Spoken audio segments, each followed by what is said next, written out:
अच्छी शिक्षा का क्या उद्देश्य होना चाहिए? अच्छी शिक्षा का उद्देश्य है अच्छे युवा, अच्छे नागरिकों का निर्माण करना, जिनमें चरित्र हो, नैतिकता हो, सभ्यता हो, सामाजिकता हो, प्रेम और करुणा हो। दूसरा उद्देश्य एक अच्छी शिक्षा का है युवाओं को रोजगार देना, उनको अपनी काबिलियत निखारने के अवसर देना। तो क्या आज की हमारी शिक्षा व्यवस्था इन सारे गुणों को, इन सारे अवसरों को देने में क्या कामयाब रही है? क्या आज के युवाओं में, आज के नागरिकों में नैतिकता है? क्या वे चरित्रवान हैं? क्या उनमें सभ्यता है? या उनमें क्या प्रेम और करुणा के गुण हैं? ये सारे सवाल आज हमें पूछने होंगे।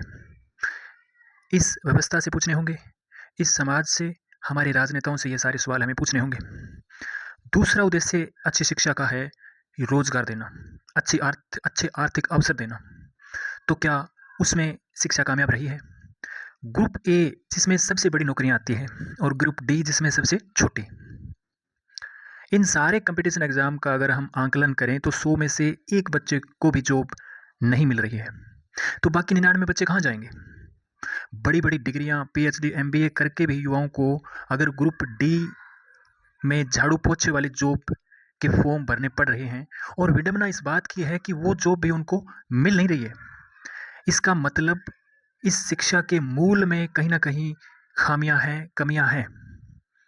और इस शिक्षा को प्राप्त करने के लिए या इस शिक्षा को देने के लिए देश और समाज कीमत क्या चुका रहे हैं? पानी की तरह पैसा बहाया जाता है स्कूल से लेके कॉलेजों में, यूनिवर्सिटियों में, बड़े बड़े कोचिंग सेंटरों में। दूसरी कीमत हम चुका रहे हैं जो कागज यूज होता है।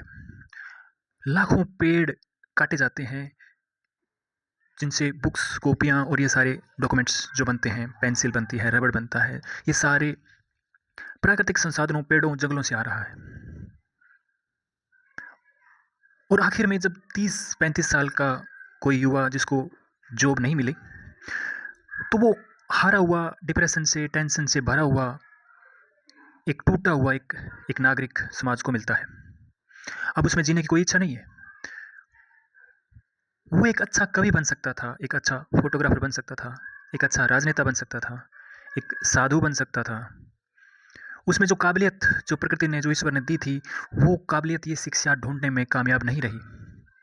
अब एक बीमार नागरिक समाज को मिलेगा जो समाज का बोझ दूर करने की बजाय वह खुद एक समाज पर बोझ की तरह वो रहेगा।